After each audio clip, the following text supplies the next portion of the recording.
जी नमस्कार साथियों, स्वागत है आप सबों का आपके अपने YouTube चैनल RS टेमेंट ऑफिशियल में। कैसे हैं आप लोग? आशा करता हूं आप लोग अच्छे होंगे। साथियों आज का वीडियो आपके लिए बहुत ज़्यादा महत्वपूर्ण है, क्योंकि बहुत सारे भर्ती के काफ़ी रिक्वेस्ट के बाद साथी फाइनली मैं आपके सामने लेकर के आ चुका हूं 1 to 5 का कट ऑफ आखिर क्या जा सकता है बीपीएससी टीआरई 3.0 में। ऐसे में साथी कहीं ना कहीं बीपीएससी टीआरई 1 और टीआरई 2.0 में जो एग्जामिनेशन हुई थी बीपीएससी टीआरई 1 to 5 के लिए, ऐसे में साथी कहीं ना कहीं जो है आज मैं आपको पूरा डाटा एनालिसिस करके बताऊंगा। साथ में क्या कट ऑफ गया था टीआरई 1 में, क्या कट ऑफ गया था टीआरई 2 में और 3 में क्या जा सकता है, कितने अभ्यर्थी आवेदन करेंगे और कितनी सीटें आ रही है। साथ में इस बार क्या क्या जो है महत्वपूर्ण फैक्टर है जो आपके रिजल्ट के आपके कट ऑफ को इफेक्टिव करने वाला है, पूरी डाटा आज मैं आपको बताऊंगा। तो वीडियो कुल मिलाकर बहुत ही ज्यादा महत्वपूर्ण है, तो स्किप के बिना अंत तक जरूर देखिए ताकि आपको पूरी जानकारी आसानी से प्राप्त हो सके। इससे पहले अगर आपने अभी तक चैनल को सब्सक्राइब नहीं किया है तो चैनल को सब्सक्राइब करके घंटी के आइकन को जरूर ही प्रेस कर दीजिए। सबसे पहले साथी मैं आपको दिखाना चाहूंगा टीआरई 2.0 में जो कट ऑफ गया था बीपीएससी टीआरई 1 to 5 के लिए और टीआरई 1 में जो कट ऑफ गया था इसके ऊपर बात करेंगे। उसके बाद साथी एक एक करके मैं आपको तमाम महत्वपूर्ण फैक्टर से भी अवगत कराऊंगा। सबसे पहले ये टीआरई 1 में देख लीजिए, यहाँ पर जो वैकेंसी आई थी लगभग में 79,000 के आसपास आई थी। इसमें आपका जो है यूआर कैटेगरी अर्थात कहीं ना कहीं जनरल वाले जो मेल कैंडिडेट है उनका 67 नंबर गया था, फीमेल का 57 नंबर गया था, ये जनरल कैटेगरी वाले अभ्यर्थियों का। इसी प्रकार से बात करें तो ईडब्ल्यूएस का यहाँ पर मेल का 56 गया था, ईडब्ल्यूएस फीमेल का 48 गया था, ईबीसी जो है यहाँ पर मेल का 55 गया था, ईबीसी फीमेल का 44 गया था। बीसी वाले जो कैंडिडेट हैं इनके काफी संख्या में कट ऑफ आए थे, 60 नंबर गया था और बीसी फीमेल का 50 नंबर गया था। एससी वाले का 47 था, एससी फीमेल वाले का 39 था, एसटी वाले मेल का 46 था तो एसटी फीमेल का 39 था और बीसीएल वाले का 48 था। कुल मिलाकर साथी जो 1 to 5 का जो पेपर हुआ था बीपीएससी टीआरई 1 में उसका लेवल काफी हाई था, जिसके कारण कट ऑफ में काफी गिरावट देखने को मिला था। लेकिन इसके बावजूद भी काफी संख्या में अभ्यर्थियों ने सफलता हासिल की और कहीं न कहीं इसका खामियाजा जो है, इसमें जो अभ्यर्थी छूट चुके थे इनका खामियाजा बीपीएससी टीआरई 1 में टीआरई 1 की अपेक्षा 2 में देखने को मिला, चूंकि वहां पर सीटों की संख्या बिल्कुल जो है नग्न कर दिया गया था। मतलब साथ ही कहीं ना कहीं जितनी मैक्सिमम सीट थे वो टीआरई 1 में ही दे दिया गया था और टीआरई 2 में जो है मात्र 1000 सीटों को लेकर के जो है जनरल कैटेगरी के अभ्यर्थियों को परोसा गया। इसी प्रकार से मैं आपको दिखाऊंगा कि ये कट ऑफ आप लोगों ने देख लिया, ये बिल्कुल जो है UR, EBC, SC, ST, OBC तमाम कैटेगरी का भर्ती का कट ऑफ है। अब बात करते हैं टीआरई 2.0 में जो कम सीटें आई थी उसका कट ऑफ क्या गया था। उसके बाद जो है टीआरई 3.0 का कट ऑफ बताऊंगा, उससे पहले मैं आपको तमाम चीजों को एनालिसिस करके बताऊंगा। अब सवाल ये है कि टीआरई 2.0 में जो कम सीटें आई थी और कम सीटों के बावजूद भी इसका कट ऑफ अगर आप देखेंगे तो यूआर मेल का 39 यानी यूआर जो कैटेगरी का भर्ती है उनका 39 मार्क्स गया था, मेल और फीमेल का इसी प्रकार से, ठीक ना। और यहाँ पर जो है देख सकते हैं एससी फीमेल का 39 मार्क्स है, इसी प्रकार से एसटी फीमेल का भी 39 मार्क्स है, इन सभी का सीट था। अदरवाइज जो है और सब कैटेगरी में आप लोग को एन करके दिख रहा होगा। तो कुल मिलाकर यहाँ का डिजेबल का देखेंगे तो जो दिव्यांग भर्ती थे इनके भी सीटें थी, यहाँ पर इनको जो है 81 नंबर गया था और डिजेबल जो डीडी वाले थे 39 नंबर गया था। यानी विजुअल वाले देख सकते हैं यहाँ पर जो इतने सारे कट ऑफ का डिफरेंसेस आपको दिखने को मिल रहा है, इसका क्या कुछ महत्वपूर्ण कारण है इसके ऊपर भी हम लोग बात करेंगे। सबसे पहले साथी मैं आपको बताना चाहूंगा बीपीएससी टीआरई 3.0 में जो आपको वैकेंसी आने जा रहा है लगभग में साथी 1 लाख के आसपास, यानी 75,000 से लेकर के 1 लाख के बीच में आपकी वैकेंसी आएगी। जिसमें 1 to 5 की बात करें तो 1 to 5 में लगभग में आपको 50,000 के अराउंड में आपको वैकेंसी देखने को मिलेगा। यानी कुल मिलाकर सबसे ज्यादा वैकेंसी आपको 1 to 5 में ही देखने को मिलेगा, जिसमें तमाम बिहार के या बिहार के बाहर के जो भी शिक्षक भर्ती हैं सीटेट का पेपर 1 या बीटेट के पेपर 1 यानी क्वालिफाई हैं तो फाइनली आप इसके लिए एलिजिबल माने जाएंगे। अगर आप डीएलएड किए हैं तो फाइनली डीएलएड वाले ही इसमें एलिजिबल होंगे, बीएड वाले भर्ती को इस बार मौका नहीं दिया जाएगा। तो ऐसे में कहीं ना कहीं काफी संख्या में यहाँ पर जो अभ्यर्थी की संख्या उतनी ज्यादा नहीं होने वाली है जितना लोग कहीं ना कहीं आकलन लगा रहे थे। तो काफी कम संख्या में यहाँ पर फॉर्म ही भरा जाएगा, क्योंकि जो भी अभ्यर्थी अच्छे थे या जो भी अभ्यर्थी पढ़ने में ठीक ठाक थे या जैसा भी आप लोगों ने देखा कि टीआरई 1 में काफी संख्या में सिलेक्शन हुआ था, तो फाइनली जो अभ्यर्थियों की संख्या तो बिल्कुल ही ऐसे ही नग्न हो रही है।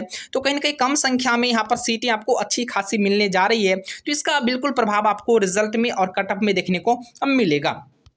तो दूसरा सबसे महत्वपूर्ण फैक्टर है वो है एनआईओएस डीएलएड को लेकर के, क्योंकि एनआईओएस वाले अभ्यर्थी को सुप्रीम कोर्ट ने बाहर कर दिया है। ऐसे में कहीं ना कहीं काफी संख्या में इससे भी कट ऑफ में आपको जो इफेक्टिव देखने को मिलेगा, इससे भी कट ऑफ आपके डाउन होने की संभावनाएं हैं। तीसरी जो महत्वपूर्ण फैक्टर मैं आपको बता दूं, जो बिल्कुल जो अच्छे से पढ़ते थे या जिसकी संख्या अच्छी खासी थी, वो बिल्कुल आप लोगों ने देखा कि लगभग में टीआरई 1 में काफी संख्या में सिलेक्शन हुआ है। जो बच्चे खुचे थे वो टीआरई 2 में भी हो गए, और कहीं ना कहीं ऐसे में जो प्रशिक्षण वाले अभ्यर्थी हैं उनकी संख्या उतनी नहीं है। चूंकि 2 साल का प्रशिक्षण होता है, तो ऐसा नहीं कि लोग 1 महीने में कंप्लीट कर लेगा, 2 महीने में कंप्लीट हो जाएगी, ऐसा कुछ तो है नहीं। तो कहीं ना कहीं इसका भी प्रभाव आप लोग को रिजल्ट और कट ऑफ में देखने को मिलेगा। और चौथा जो सबसे महत्वपूर्ण फैक्टर है कि इस बार आपके रिजल्ट साथी जो है बिल्कुल अच्छे ही आएंगे, चूंकि कहीं ना कहीं इस बार सीटों की संख्या में काफी इजाफा देखने को मिल रहा है। टीआरई 3 में भी आपको लगभग में 50,000 के आसपास आपको बिल्कुल यहाँ पर 1 to 5 की वैकेंसी आ रही है।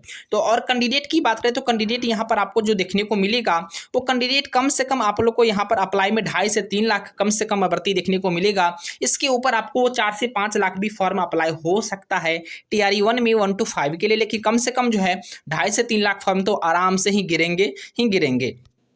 अब 50,000 सीटों के लिए अगर कम से कम यहाँ पर 2.5 से 3 लाख या 4 लाख तक अगर फॉर्म गिरता है, तो फाइनली देख सकते हैं कि एक कैंडिडेट पर यानी एक सीट पर जो है कम से कम यहाँ पर 4 से 5 अभ्यर्थी या 6 अभ्यर्थी का आपको जो है कॉम्पिटिशन प्रतियोगिता होनी है। ऐसे में आसानी से आप लोग का सिलेक्शन हो जाएगा। अब बात करते हैं आखिर क्या कट ऑफ जा सकता है, तो आइए मैं आपको कोटि बार कट ऑफ दिखाता हूँ। आखिर कट ऑफ इस बार क्या जा सकता है 1 to 5 का, चूंकि टीआरई 1 और टीआरई 2 का डाटा मैंने आपको बता दिया, फुल एनालिसिस करके बता दिया, और इस बार काफी संख्या में सीटें भी आनी जा रही है। ऐसे में जो संभावित कट ऑफ है, जो वो संभावित कट ऑफ मैं आप लोग को बताने का प्रयास कर रहा हूं। सबसे पहले यूआर कैटेगरी के जो भी अभ्यर्थी हैं उनको मैं बता दूं, अगर आपके मार्क्स अगर यहां पर जो है 72 मार्क्स तक अगर आप लाते हैं, 68 से 72 के बीच में अगर आपके अंक आते हैं मेल कैंडिडेट का, तो फाइनली आपका सिलेक्शन हो जाएगा। फीमेल वाले अगर आप हैं तो फीमेल में इसमें 3 से 4 मार्क्स आप माइनस कर लेंगे, फीमेल का इतना ही कट ऑफ जाने वाला है।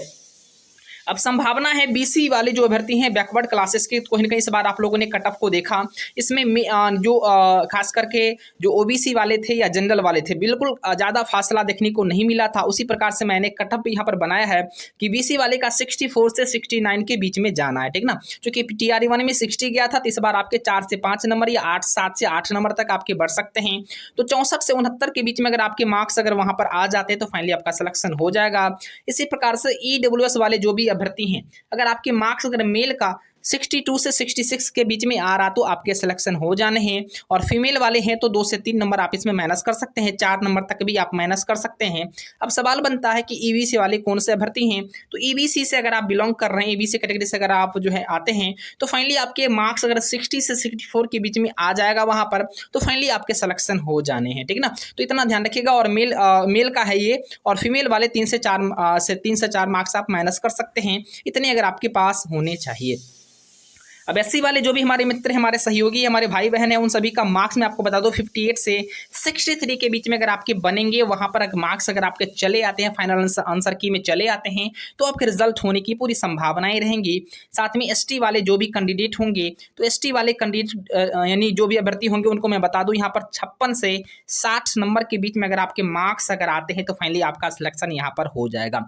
तो कुल मिलाकर साथी आप लोगों ने कट ऑफ को देखा, मैंने आपको बिल्कुल ये एनालिसिस करके बताया हूँ, क्योंकि पिछले बार की अपेक्षा टीआरई 1 की अपेक्षा आपको इसमें कम से कम इस बार 7 से 8 नंबर आपको बढ़ने का आपको ज्यादा कट ऑफ देखने को मिलेगा, क्योंकि पहले सिलेबस का मालूम नहीं था, उसके एनसीईआरटी लोग नहीं फुल यानी पढ़ते थे, और इस बार जो है काफी संख्या में लोग को अनुभवी भी हो चुका है। ऐसे में पेपर जो है आपके बिल्कुल जो है अच्छे भी होने वाले हैं, और इसका कट ऑफ भी थोड़ा सा पहले की अपेक्षा ज्यादा बढ़ेगा। लेकिन घबराना नहीं है कि टीआरई 2.0 में 1000 ही सीटें थी, उसके बावजूद उसमें 89 कट ऑफ ही गया, तो ज्यादा तो गया नहीं है, लेकिन इसको कम भी नहीं कहा जा सकता है। फिलहाल आप लोग के लिए जो है मैं आपको बता दूं, एनसीईआरटी नोट्स अगर आप चाहते हैं तो एक मैं व्हाट्सएप नंबर आप लोग को प्रोवाइड करा रहा हूं 6201290441। जी हाँ साथी, 6201290441 इस नंबर पे आप व्हाट्सएप मैसेज, सिर्फ व्हाट्सएप मैसेज करेंगे और आप एनसीईआरटी नोट्स को लेकर के व्हाट्सएप मैसेज करेंगे, आपको वहां पर बहुत ही कम न्यूनतम राशि यानी मात्र 99 में ही आपको वहां पर जो है आपको 1 to 5 के लिए बिल्कुल प्रॉपर एनसीईआरटी नोट्स प्रोवाइड करा दिया जाएगा। जय हिंद, अब वंदे मातरम।